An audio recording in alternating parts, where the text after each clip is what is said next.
هذا القرآن يوحدنا لطريق الخير يوجهنا الله تعالى أنزله ورسول الله معلمنا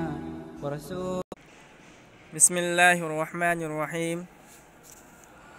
چہارم اسماء افعال و آ بردو قسم است۔ چوتھی قسم اسماء افعال ہے اور وہ دو قسم پر ہیں۔ اس میں غیر متمکن کے اقسام کا بیان چل رہا تھا۔ صاحب کتاب میر سید شریف جرجانی رحمۃ اللہ علیہ نے بتلایا تھا کہ اس میں غیر متمکن کی 8 قسمیں ہیں۔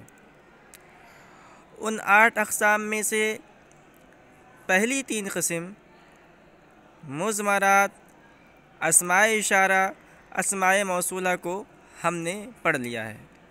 آج ہم اس میں غیر متمکن کی چوتھی قسم اسماء افعال کو پڑھیں گے۔ اسماء یہ اسم کی جمع ہے اور افعال یہ فعل کی جمع ہے۔ اسماء افعال وہ کلمہ ہے جو اصل وضع کے اعتبار سے اسم ہو، بعد میں کلام عرب میں اس کو فعل کے معنی میں استعمال کیا گیا ہو۔ تو یہ تو ظاہر سی بات ہے کہ اگر کوئی کلمہ ہے اور اس کے اندر اسم کی علامتیں پائی جا رہی ہیں تو اسم ہوگی، اس کے اندر فعل کی علامتیں پائی جا رہی ہیں تو فعل ہوں گی۔ لیکن کلمات عرب کے اندر کچھ کلمات ایسے ہیں کہ جو اصل وضع کے اعتبار سے واضح نے جب ان کلمات کو کسی معنی کے مقابلے میں وضع کیا تھا تو وہ اسم تھے۔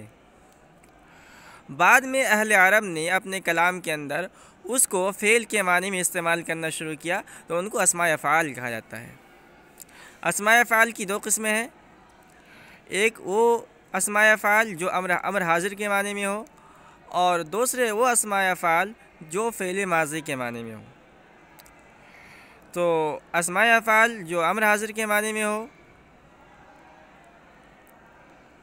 تو وہ کلمہ ہے جو اصل وضع کے اعتبار سے اسم ہو مگر کلام عرب میں اس کو امر حاضر کے معنی میں استعمال کیا گیا ہو۔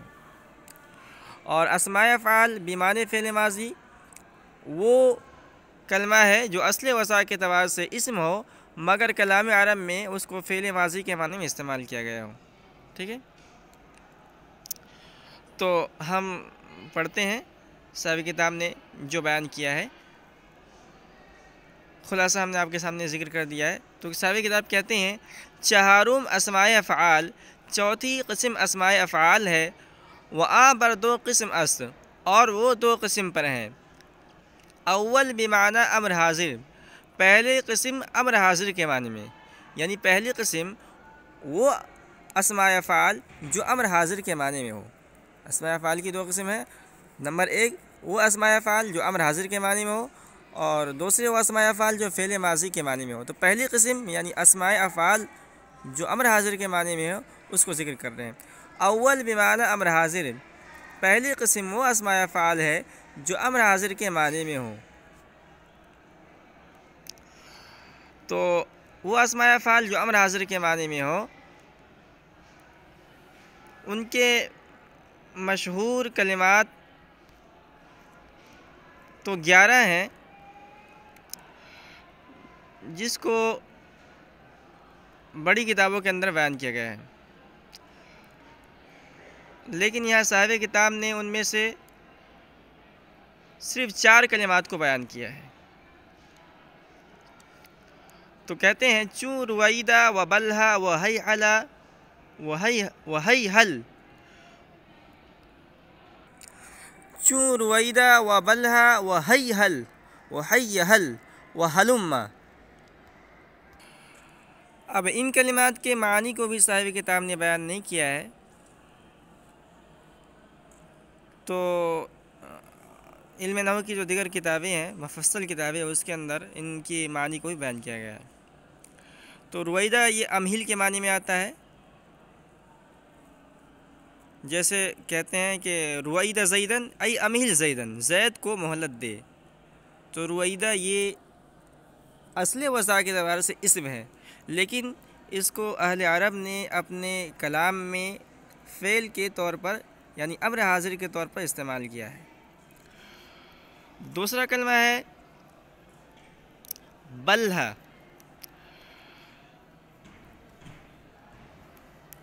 بلہا یہ اہل عرب کے کلام میں دع فعل امر کے معنی میں استعمال ہوتا ہے، تو کہتے ہیں کہ بلہ زیدن، تو زید کو چھوڑ، تو یہ بلہ اصل وضع کے اعتبار سے اسم ہے، لیکن اہل عرب اس کو اپنے کلام میں امر حاضر کے طور کے معنی میں استعمال کرتے ہیں، اس لیے اس کو بھی اسماء افعال میں شمار کیا گیا ہے۔ تیسرا کلمہ ہے حی حل۔ حی حل یہ ایتی کے معنی میں اہل عرب کے کلام میں استعمال ہوتا ہے، چنانچہ اہل عرب کہتے ہیں حی حل الصلاۃ، تو نماز کی طرف آ، تو حی حل یہ اصل وضع کے اعتبار سے اسم ہے، مگر اہل عرب اس کو اپنے کلام میں امر حاضر کے معنی میں استعمال کرتے ہیں۔ چوتھا کلمہ ہے ہلما۔ ہلما یہ بھی اہل عرب کے کلام میں ایتی کے معنی میں استعمال ہوتا ہے، کہتے ہیں ہلما الینا، تو ہماری طرف آ، تو ہلما یہ اصل وضع کے اعتبار سے اسم ہے، مگر اہل عرب اس کو فعل یعنی امر حاضر ایتی کے معنی میں استعمال کرتے ہیں، اس لیے اس کو بھی اسماء افعال میں شمار کیا جاتا ہے۔ ودوم بمعنی فعل ماضی، اور دوسرے وہ اسماء افعال ہیں جو فعل ماضی کے معنی میں ہو، یعنی اصل وضع کے اعتبار سے تو اسم ہو، مگر اہل عرب اس کو اپنے کلام میں بعد میں فعل ماضی کے معنی میں استعمال کرتے ہوں۔ تو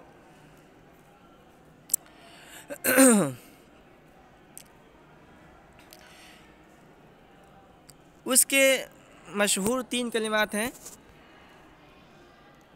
اور صاحب کتاب نے ان تینوں کلمات کو ذکر کیا ہے۔ ان میں سے پہلا ہے 2 ہی کو ذکر کیا ہے، صاحب کتاب نے ان میں سے 2 کلمات کو ذکر کیا، پہلا ہے ہیہاتا اور دوسرا ہے شتانہ، اور تیسرا جس کو صاحب کتاب نے ذکر نہیں کیا ہے، علم نحو کی دیگر کتابوں کے اندر ہے، وہ ہے سرعانہ۔ تو انہوں نے 2 کلمات کو ذکر کیا، ہیہاتا شتانہ۔ ہیہاتا یہ اصل وضع کے اعتبار سے اسم ہے، مگر اس کو اہل عرب اپنے کلام میں فعل ماضی یعنی بعودہ کے معنی میں استعمال کرتے ہیں، کہتے ہیں ہیہات زیدن، زید دور ہو گیا۔ اسی طرح شتانہ یہ اصل وضع کے اعتبار سے اسم ہے، مگر اہل عرب اس کو فعل ماضی یعنی افترقہ کے معنی میں استعمال کہتے ہیں شتان زید و عمر، زید اور عمر جدا ہو گئے، ٹھیک ہے۔ اور تیسرا کلمہ جس کو صاحب کتاب نے ذکر نہیں کیا ہے وہ ہے سرعانہ، یہ بھی اصل وضع کے اعتبار سے اسم ہے، مگر اسے اہل عرب سروع فعل ماضی کے معنی میں استعمال کہتے ہیں سرعانہ زیدن، زید نے جلدی کی۔ دوم بمعنی فعل ماضی، دوسری قسم وہ اسماء افعال ہے جو فعل ماضی کے معنی میں ہو، جو ہیہاتا و شتانہ، جیسا کہ ہیہاتا اور شتانہ۔